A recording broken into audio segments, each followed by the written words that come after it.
Today's fun projects.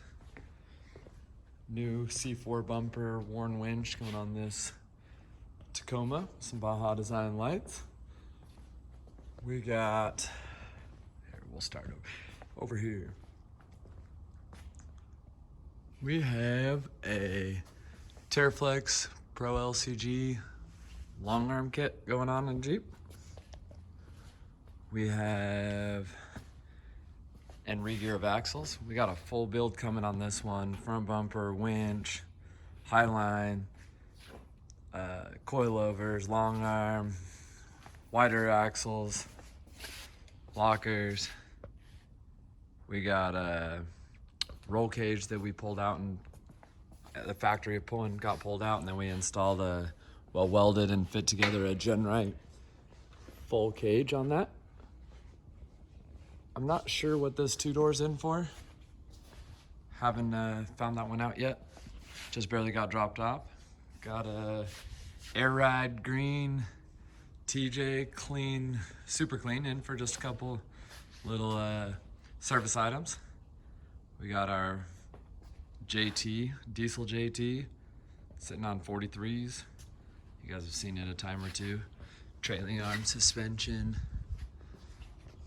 Got a new spare tire mount in the back. We got Bryce's JL1, which you could buy. We got another Jeep in that's getting a new front bumper. Is in a collision. We got another 392 for Mr. George. It's got the Gorilla Glass from the factory, which is an extra option. Cracked windshield with a whopping 592 miles on it. We just put some electric steps from Rockside Engineering on it. We just did a worn winch into the factory steel bumper. It's getting new beadlock rings and 37s on that one. This is the one getting that new front bumper. Here's a super sick JK that we're finishing up still. It's getting ready to go to the paint shop to get what we call the B-pillar just finished welded, or not necessarily finished welded, that's a removable B-pillar, so that when he has his half doors, it flows nice and smooth with those half doors. But they'll go paint that and smooth it back out, make it look like it was a factory. This one's got the Genrite 3-link Elite kit with 3.0 Foxes. It's a pretty sweet Jeep. Super sweet Jeep. LS, Bruiser LS conversion. And it went from a manual to an auto, so that one's in for a treat. Another cool one is Joe's two-door. This thing's got a 6.4 Hemi in it, which we put in it. It's got Dynatrac 60s front and rear. It's got King 2.5 shocks, bumps, rock jock anti-rocks.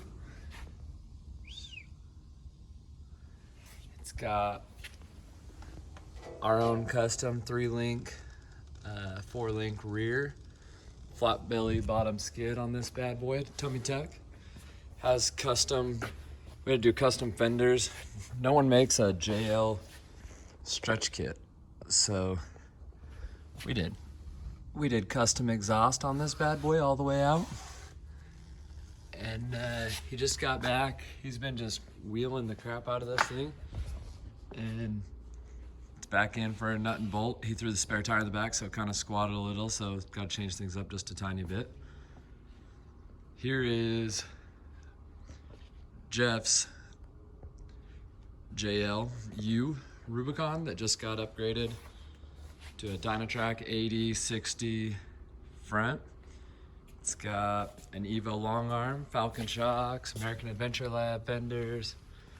We built this Jeep about a year ago, or maybe even a little bit longer ago, and then now he's back in and changed to new axles and bigger tires. New wheels, of course, with the new axles. This one's Carrie Hill's. It's a super sweet JKU. It's his wife's. I should say it's not really his. This is one that we did a Rubicon 44 axle swap, big brake kit on, mild lift, a little bit bigger tire, in for a couple more goodies. And then we got George Brown's Hemi 392 Hemi JL. It's got a custom four-link. It's got 40-inch tires, Dynatrac 80/60 on this one. You can see the four-link tucked up nice and neat. It's a coil sprung four-link JL, which is super unique. We're waiting for the new transfer case to show up, but as soon as that transfer case shows up, we're gonna build a new cross member and do a flat skid plate on this one. So it'll have a tummy tuck, four-link coil sprung JL. Fox 3.0 shocks all the way around. It's back for the rest of the list that we couldn't get done before Easter Jeep Safari, but that thing's a super sweet Hemi JL 392. So we took, for those that don't know, we took all the parts off his 3-liter diesel that we could utilize, put it into this, and he already had the red Jeep, so the red fenders lined up, the red lights that he had already painted are the same, you know, but he's making a few little changes. But yeah, super cool Jeep. Just got back from Wheeling Moab. He was hanging out with Matt's Off-Road Recovery and Bleepin' Jeep and Dirty Lifestyles Nate. I never got a chance to catch up with them. They were too busy and going around. We were all different directions when we were there. But yeah, that is a shop full of cool Jeeps, if you ask me. Well, cool vehicles, I should say, but coincidentally, all Jeeps. And one Tacoma. There's your little shop walk around.